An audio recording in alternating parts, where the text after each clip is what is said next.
Every business wants good customer reviews. Every customer wants a good experience.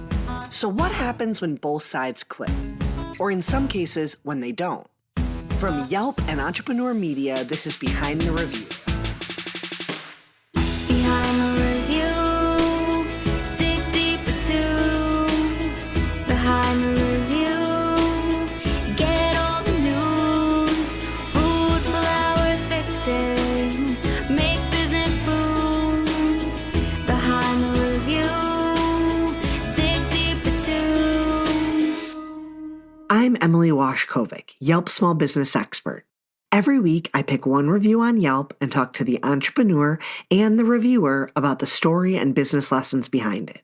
This week, as we kick off Women's History Month, I'm excited to feature two incredibly strong women. One, today's reviewer, Emily, who shares a personal story about how DivaDance empowered her, and two, Jami, our first franchisor, owner of the nationwide community dance movement, DivaDance, that started in New York and has popped up all over the country, including where we find ourselves for today's review, Austin, Texas. To top it off, Jami, our featured female entrepreneur, was technically still on maternity leave when we did her interview.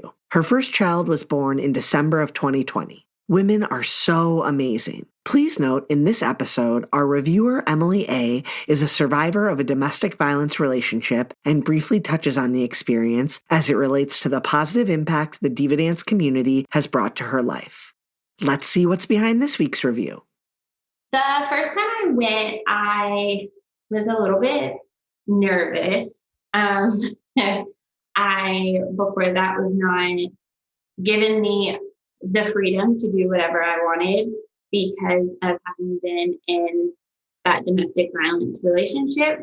So to be able to go to the dance class was a really big step because I was driving myself, taking myself wherever I wanted to go.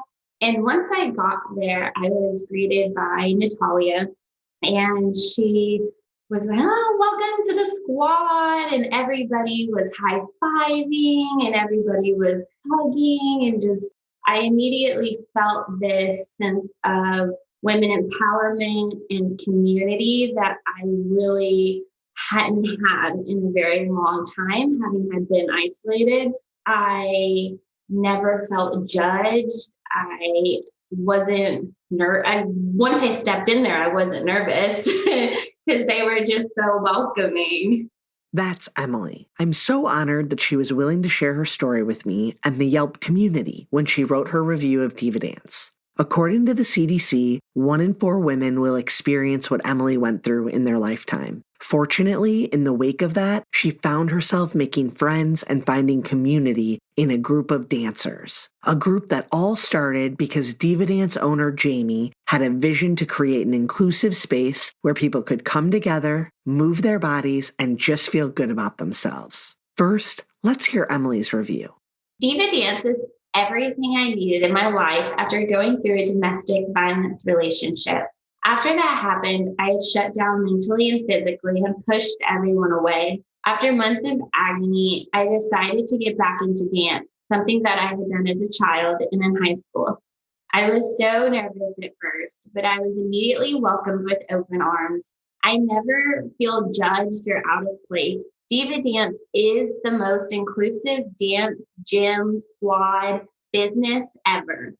I always get a great workout, and I can honestly say I have made some real friends. They also offer fun recitals you can be a part of, video shoots, lock-ins when there wasn't a pandemic, and a lot of other opportunities to grow in dance and in your connections with both guys and girls. I'll never dance anywhere else. This close-knit community Emily found through DivaDance is especially impressive as the growing company is now a franchise across 20 cities in the U.S.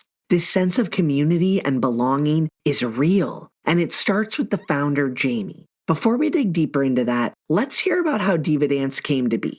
It wasn't even called DivaDance at the time. It was really just Jami's dance classes because I had gone to an awesome studio in New York City after work one night, but it was really geared towards training folks to become professional dancers, folks who were Broadway bound. So the class was stressful. It was competitive. The instructor was only looked at themselves in the mirror. I just went to have fun. And I walked out there and I was like, no, no, no.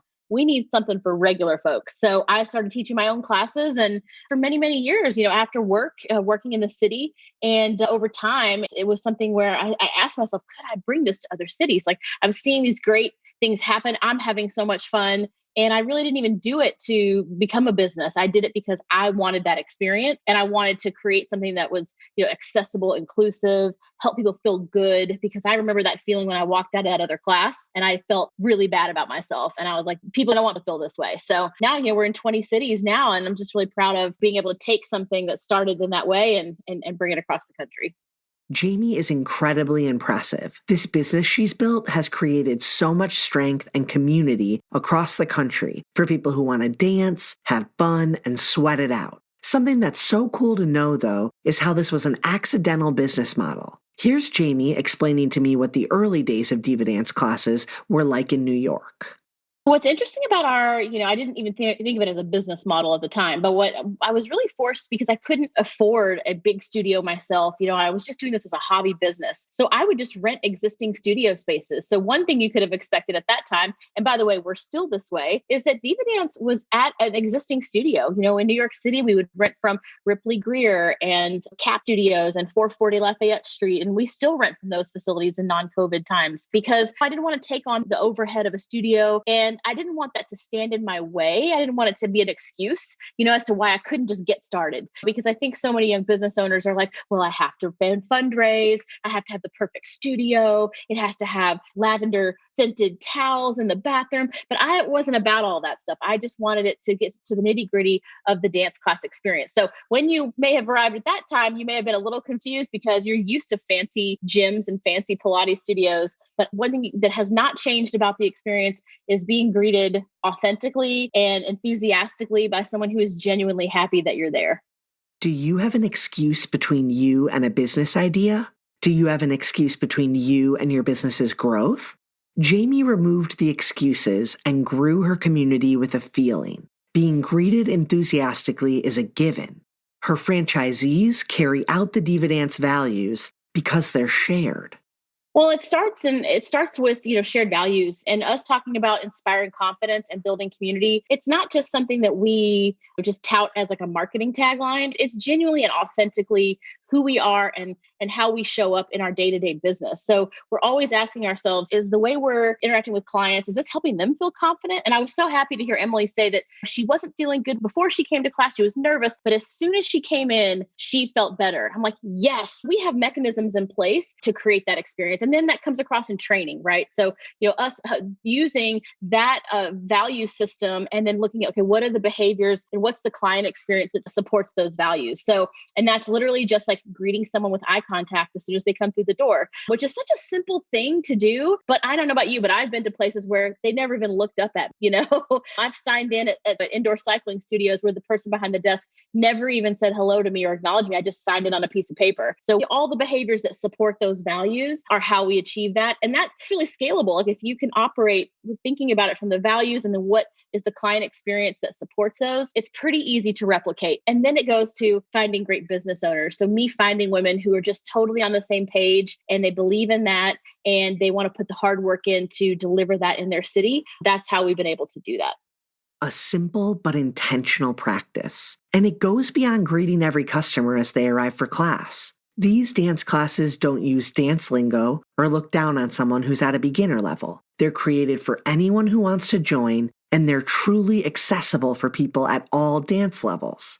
Emily shared that you can see this when you look at the diversity of their community. In her review, she included a handful of photos, and to her, they represented the broad range of people that she's able to sweat, dance, and connect with through DivaDance. I think it was important for me to share the photos that I did because one, it's kind of something we do after every class. They take a squad photo. And also, I loved that it showed the diversity. I love that it showed both men and women. and it showed older women and younger women and women of color and just everybody there together, laughing, having a good time, no matter if they're 19 or 45, and we all different shapes and sizes. And I just wanted everybody on Yelp to understand that it's a group of not everybody's a professionally trained dancer. We're there to have fun, and we're all different and unique, and that's what makes us such a great community. Well, on one hand, it's very different in Austin than it is, from New York City. But one thing that's consistent that I love is, people aren't that different, especially women. Women want to feel good about themselves and their bodies. They want to form community with other folks who are maybe like-minded or maybe even different-minded. They just want to feel accepted and received by someone and seen and feel like they have community. And everyone wants to get a good workout. So one thing, even though the way we kind of promote the business is a little different in different cities, and the spaces we use are bigger in Texas, as you can imagine, than we have in New York City and other places. But the consistent thread are the clients, the folks that come to our classes and make up the community. And I love that about it, because I really I'll visit our locations in Florida or Chicago or DC or even a smaller town called, Tyler, Texas. And I look around, I'm like, yep, this looks like DivaDance clients to me. Everyone kind of looks, quote unquote, the same and have a shared goal of wanting that community and wanting to feel confident. And that sense of confidence that Jami has built and helps other DivaDance owners create goes beyond just confidence on the dance floor. Next, Jami shares a bit about how she supported and motivated her team and other franchise owners during the early days and months of the pandemic. Well, first I had to stay positive, but realistic. I had to say to my owners, listen, I know this sucks. And I know that you're eager to get back to in-person classes, but hey, in the meantime, how can we make the most of this time? So it was really for me about being like, I know this sucks. I know this is hard. I know this isn't how we were planning our year to go. So that's the kind of leader I am, where I'm like, I'm going to keep it real, but I'm going to be action oriented to move forward. So at the beginning of the pandemic, when we didn't know how long it was going to go on, I basically issued here's how to make the most of your time kind of memorandum, basically set up email filters, or basically all things you could do to get ahead in your business, and that my gals still felt productive. They still felt like they were in motion. They still felt like they were making the most of their day and helping their business when they couldn't get into classes, because the main way that we sell our memberships is through face-to-face interaction. We're not an online business. We're an in-person business. So all my franchisees were used to being able to drive revenue through in-person interactions with clients. So to cut them off from that was hard on their mental health and hard on their bottom line financially. So we were just trying to empower them to feel like they were still in motion. But my few of my gals that just said they felt really frustrated. They felt, I hate to use the word defeated, but it is a defeating thing we all went through last year and was continuing to go through. I let them take a break, because it's also like, what? Be with your family. Some of them had to go through extenuating circumstances with their families. And some of them became homeschool teachers because they had little ones that need to be educated at home. So, it was really about empowering them and also giving them permission to take a break if they needed to. And that's really how we did that. And then as time went on, it was really about all right, girls, let's pull our bootstraps up, because this is going to go on for longer than we thought. So we still got a business to run. Let's get to it. So we've given them tools, we've given them support, and every single one of my owners, it's just really about empowering them to know what are the local regulations. Basically, how can we how can we start driving revenue again in the safest way possible? And for some of the markets, that has meant you can't have in-person classes. It just does not make sense. Chicago has been one of those markets. But then some of my other markets, it was about okay, you can get back in person. You're going to have reduced capacity and wear masks, but let's put a plan together for that. So yeah, luckily we're still small enough where I feel like I do have a good grip on every market and what kind of their local regulations are, but we've been able to just empower them to keep going. So many valuable takeaways just in listening to how Jami navigated those early weeks and months with her franchisees, accomplishing or taking time to do things and create systems you maybe wouldn't have otherwise built, like organizing your email and communications methods. I also really thought it was important to note that for some of her owners, a break was what they needed. Taking time to step away from the business and address things closer to home, like virtual schooling for their children, which gives them the power, control, and connection to be flexible, but also be the best versions of themselves for the business. Let's hear a bit now on the operational side of things, how DivaDance pivoted and continues to prioritize safety for their members and team. So I'll never forget it. It was March 13th. We had our first online class and we did move really quickly. That date I'll never forget because it was really early in the days of stay at home orders and quote unquote lockdown and things like that. And I knew we had to do right by our clients by killing in-person classes because there was so much about the virus at that time that was unknown and we all had so much fear. But as a business owner, you have the fear of the virus, but then you have the fear of losing your business and you have the fear of going out of business or the fear of not being able to, meet your financial obligations. So our goal immediately was how can we keep our clients safe but stay in business. And online classes were really, the only way we could do that safely. Again, we didn't know a lot about the virus at that time. So now we've moved to in-person masked classes, outdoor classes, socially distanced classes, reduced capacity classes, and not in every city, but just in the ones where it makes sense to do that. But at the beginning, our number one goal was for me as a franchisor was to keep my franchisees in business. And because we're a membership model, I knew the best way to do that was just to continue to deliver awesome classes that people could take in their homes. We started off the first 4 months of the pandemic live streaming every class, live streaming twice a day from my headquarters, which was exhausting. And we became a live streaming company really fast. And I never intended to. And when you become a live streaming company, you're also a technology company. You're also a customer support. I don't know how to cast this to my TV. How do I get it's timing out. You're a tech support company. And that's not what we do, but we pulled it together and were able to deliver that. And we were able to keep people consistent with things that they wanted to do at home, dancing and sweating at the those first few months of COVID. And then we had to pivot our business to like, all right, well, this is going to go on for a while. So now the plan is not how do we save our business, but how do we grow? Because it's really like, all right, now this is what we're dealing with. So we can't make excuses that we can't find new clients, that we can't grow our business. So we were successfully able to do that kind of the second half of the pandemic thus far. So it was a huge challenge. It wasn't how our year was planning to go. We had grand plans to grow quite a bit of franchise units. We still did grow, thankfully, but not as big as we had planned. But we rose to the challenge. And I feel really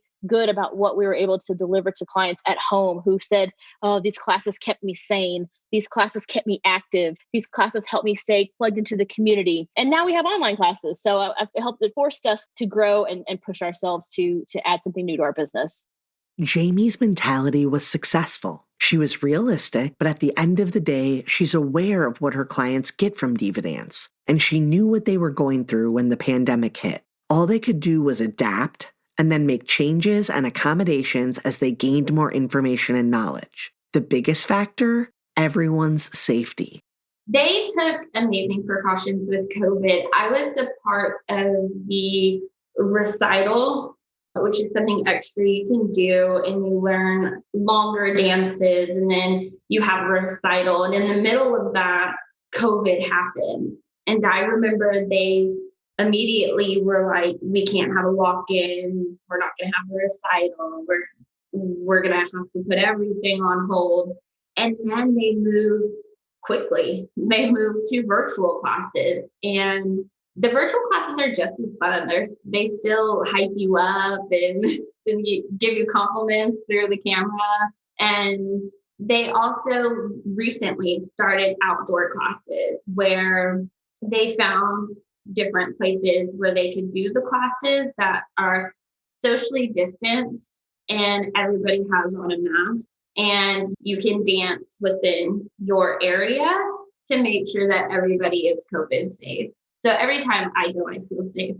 To close out, let's talk about reviews. We'll start with Emily. She was so incredibly brave to share her personal story and connection to the business.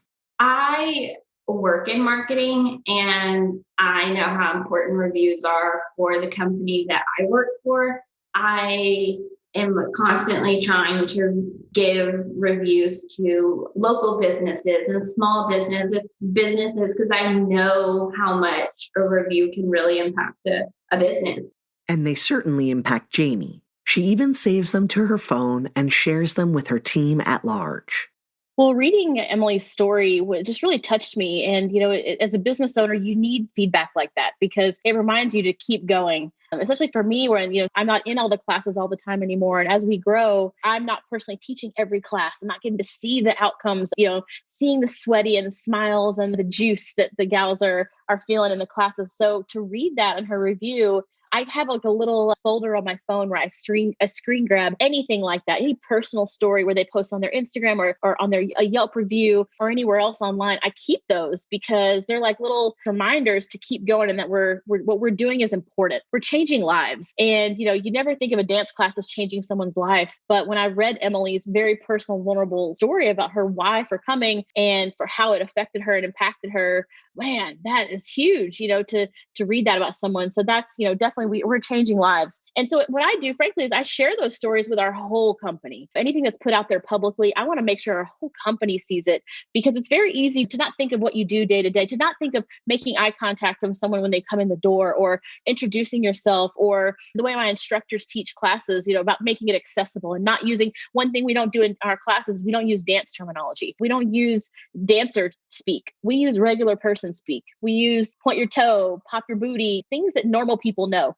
So that's a little thing that we do to help folks like Emily feel good when she's there. So it all adds up on top of each other. So I share those stories with our folks all across the brand because I want them to just remember that what they're doing matters. Every little piece matters. It makes a difference to someone. And don't just take my word for it. Here's someone telling you, in a public forum that they were in an abusive relationship. They came to our classes. We help them feel good and we help them feel empowered, because what that means is that Emily then went on to the world and she was a better sister, daughter, friend, colleague, executive, neighbor, driver. She's a better person in all those ways. And because of the way we impacted her. So that stuff is huge. It's everything. It's truly the why behind what we do. So it's important to me to share those stories so that folks across our company can recognize those types of things in their day-to-day and in what they're doing with us as well. Lastly, I want to leave you with Jami's approach to both good and bad reviews.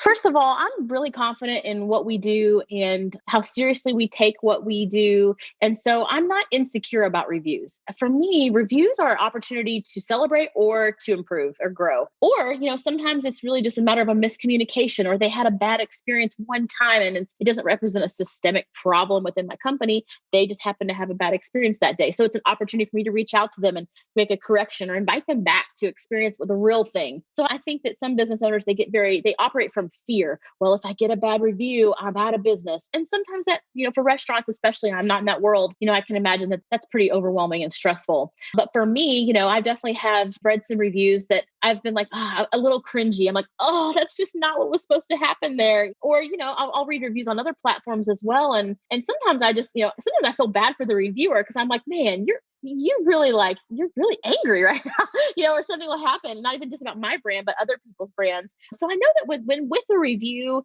there comes so much with it. Sometimes they're very casual. Sometimes they have real vitriol, like they really want to get somebody's business, or they just are trying to be helpful. Like, this was my experience. And, so I try to just chalk it all up and hope that all the positive reviews just far outshine any negative ones. But we've had some, and I will say we've gotten some feedback from folks directly that weren't published in a public review. And I appreciate those too, because it's definitely given me the chance to respond back to them, thank them for their thoughtful feedback, invite them back to have another experience. And it's an opportunity for me to go to that market or look at our training and say, like, what can we do better? So I know that sounds a little earnest, but it's really how I approach the reviews, and they are important. And I like to share them with, again, the company without any insecurity, and just say, here's the feedback we got and what can we learn from this, or how can we celebrate it?